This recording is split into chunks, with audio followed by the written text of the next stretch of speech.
High, welcome to my another blog. So আজ আমরা সবাই যাচ্ছি একটু ঘুরু করতে আমাদের খুবই কাছের একটা জায়গা পলসন্ডা। তো এখানে আমরা সবাই রেডি হয়েইছিলাম, কারণ বলতে গেলে এইরকম ছোট ছোট একটু ঘুরতে যাওয়া, আউটিং, এই জিনিসগুলো একটু ভালোই লাগে। আবার যদি এটা সাডেন প্ল্যান হয়, যদি কেউ জিজ্ঞেস করে টাকা কামিয়ে কি হবে, তাহলে হয়তো অ্যান্সার এটাই হবে যে এইগুলো হবে।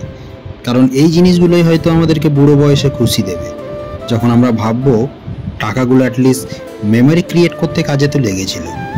ফাইনাল ডেস্টিনেশনের সমস্ত গাড়িগুলোকে পেছনে ফেলেই আমরা এগিয়ে যাচ্ছিলাম আমাদের ডেস্টিনেশনের দিকে।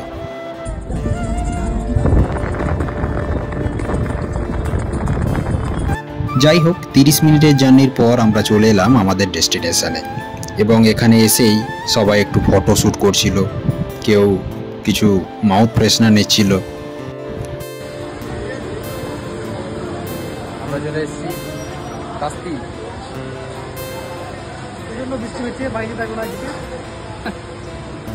খাবার অর্ডার করে দেওয়ার পর আমাদের নেক্সট কাজ ছিল ওয়েট করা, কারণ ফ্যান্সি রেস্টুরেন্টে একটা জিনিসই হয় যে খাবার অর্ডার করলে সেই খাবারটা তুমি 1 ঘন্টা পরেই পাবে। আমরা এখানে সব থেকে অথেন্টিক খাবারটাই ট্রাই করছিলাম, যেটাকে বলে কাবসা রাইস।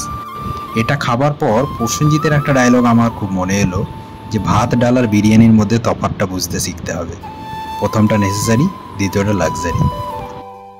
খাওয়া দাওয়া শেষে আমরা সবাই বাইরে বসে খাবার হজম করছিলাম, এবং আমরা সবাই রেডি হচ্ছিলাম বাড়ি যাওয়ার জন্য। কারণ হয়তো আমার বিয়ে হয়নি, বাকি সবার হয়েছিল।